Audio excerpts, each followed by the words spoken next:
ರೇಣುಕಾಸ್ವಾಮಿ ಕೊಲೆ ಪ್ರಕರಣದಲ್ಲಿ ದರ್ಶನ್ ಗ್ಯಾಂಗ್ ಮನೆ ಊಟಕ್ಕೆ ಮನವಿ ಕೊಟ್ಟಂತಹ ಅರ್ಜಿ ಸಂಬಂಧಪಟ್ಟಂತೆ ಜೈಲಧಿಕಾರಿಗಳು ಅರ್ಜಿ ಹಾಕೊಂಡಿದ್ದಾರೆ. ಇವತ್ತು 57ನೇ ಸಿಸಿಎಚ್ ಕೋರ್ಟ್ನಲ್ಲಿ ವಿಚಾರಣೆ ಇದೆ. ಆಕ್ಷೇಪಣೆಯನ್ನು ಹಾಕಿದ್ರು. ವಿಡಿಯೋ ಕಾನ್ಫರೆನ್ಸ್ ಮೂಲಕ ಹಾಜರಾಗಲಿದ್ದಾರೆ ದರ್ಶನ್ ಗ್ಯಾಂಗ್. ದರ್ಶನ್, ಪವಿತ್ರ, ನಾಗರಾಜ್, ಲಕ್ಷ್ಮಣ್ಗೆ ಮನೆ ಊಟಕ್ಕೆ ಅವಕಾಶವನ್ನೇ ಮಾಡಿಕೊಡಲಾಯಿತು. ಕೋರ್ಟ್ ಆದೇಶದ ಬಗ್ಗೆ ಸ್ಪಷ್ಟನೆ ಕೋರಿದ್ದಾರೆ ಜೈಲಧಿಕಾರಿಗಳು.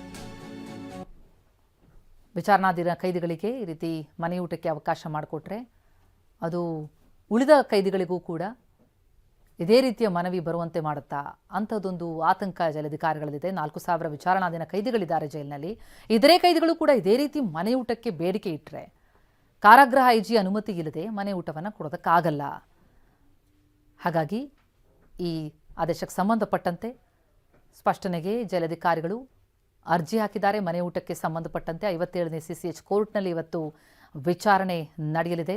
ವಿಡಿಯೋ ಕಾನ್ಫರೆನ್ಸ್ ಮೂಲಕ ಹಾಜರಾಗಲಿದೆ ದರ್ಶನ್ ಗ್ಯಾಂಗ್.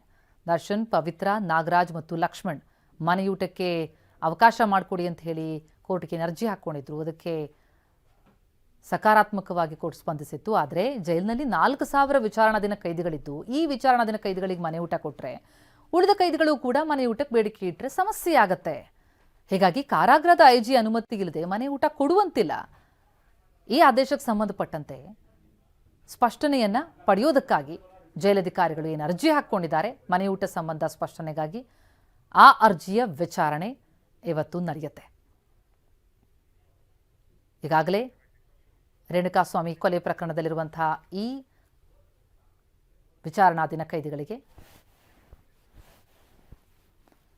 ಮನೆಯೂಟಕ್ಕೆ ಅವಕಾಶ ಏನು ಕೊಡಲಾಗಿದೆ, ಅದಕ್ಕೆ ಈಗ ಆಕ್ಷೇಪಣೆ ಏನಿದೆ, ಕೋರ್ಟ್ ಏನು ಹೇಳುತ್ತೆ, ಜೈಲಧಿಕಾರಿಗಳೇನು ಸ್ಪಷ್ಟನೆ ಕೇಳಿದ್ದಾರೆ, ಕುತೂಹಲ ಮೂಡಿಸ್ತಾ ಇದೆ.